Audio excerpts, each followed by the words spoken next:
If you want to sign up for your first obstacle course race, then I have a couple strength and conditioning tips in this video that are going to help you out.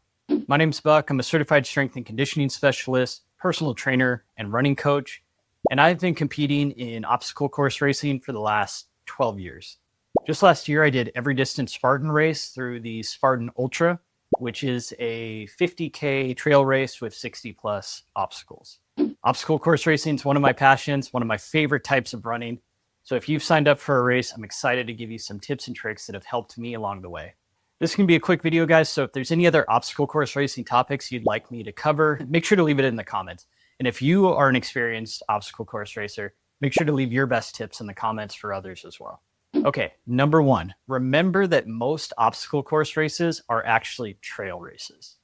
This is especially true if you're going to do the Spartan brand of obstacle course racing. The reason that's important is because if you are a road runner or you primarily planned on running on roads, it's not going to translate as well as if you actually did some trail running in your training program. Just to give you an example, I did the Spartan Beast here in Seattle last year.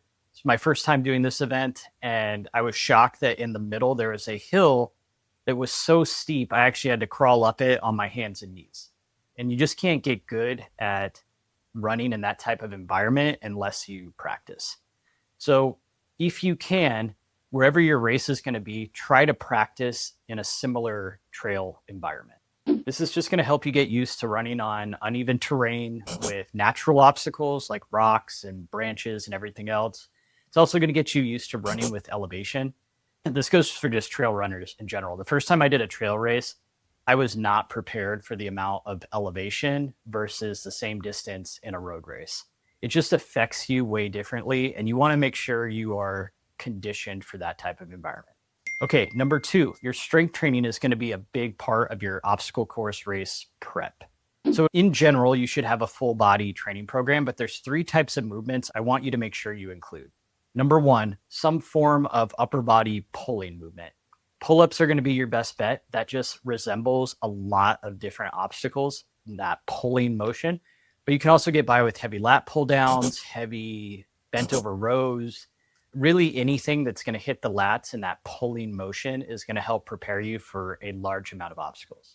The second movement is the dip movement. And honestly, whatever kind of dip you can do, or all of them, include it, because this motion of pushing yourself up using your upper body and especially your triceps is going to come in really handy when you're going over wall obstacles. So you want to make sure you include a lot of dip movements. This can be parallel bar dips. You can do it regular, or if you need to on an assisted machine. You could also just do bench dips. This is an easy exercise you can do pretty much anywhere. And then including some tricep press downs, I think that's going to go a long way in your obstacle course strength prep. All right, last thing is practicing some form of carries.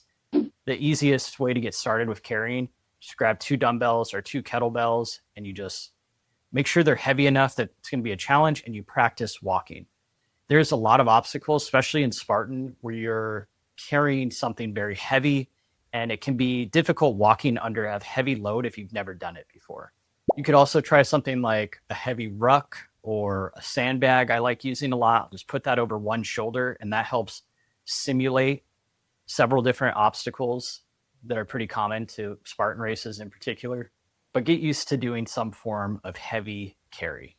Okay, the last one, and this is a bonus one I just thought of, is doing bear crawls, because there's a lot of crawling movements, and as adults, we probably haven't crawled since we were toddlers, so that movement can feel very unnatural. It can feel very exhausting because your body's just not used to it. Your limbs aren't used to moving in coordination with one another in that way. And look, I get it. Doing bear crawls can be a little embarrassing. So maybe don't do it at the gym if you feel self-conscious about it. But when you get home, just bear crawl around your living room for 30 seconds at a time. Seriously, this is going to go a long way, and you'll be glad you did it. The last thing I want to mention, and this is a crucial one that I just don't hear a lot of coaches talking about, but I know this has personally helped me a ton, the more difficult OCR events I've gotten into. And that's spending at least a couple of your runs per week combining running intervals with strength intervals. So here's an example of a type of run I include in pretty much every one of my OCR training programs. You'll do a 5-minute running interval. I like to do them at zone 3. That's going to be pretty close to your race pace. And then at the end of that 5 minutes, you're going to do some form of a strength movement. So you would be 5 minutes of running, immediately into 15 push-ups, get up and go again for another 5 minutes of running, immediately into 25 bodyweight squats, 5 minutes of running, and then you can just work in whatever you want. I know I said it's really good to practice on trails, but I actually like doing this type of run on a treadmill if you have access to a full gym, because you can do the 5 minutes on the treadmill and then you can hop off and you got a pull-up bar right there. And that's going to give you a really good simulation of what it feels like to run and then have to do a demanding obstacle immediately after and then start running again. You start with a shorter distance earlier in the program, and then you move to longer distances and harder intervals as the program progresses. Trust me, guys, this is a big one. Just try it once and you'll see how much more difficult it is than just running or just doing strength work. That combination is really going to be key for you in being successful in your first obstacle course race. All right, guys, this was a quick primer. If you want to see some more detailed strength and conditioning information for obstacle course racing, any other kind of endurance sport, leave it in the comments. And make sure to check out my Intro to Kettlebell course for runners. This is a good way to incorporate kettlebells into your training, which I think can work really well for obstacle course prep, and it's completely free. Thank you for watching, and I'll see you in the next one.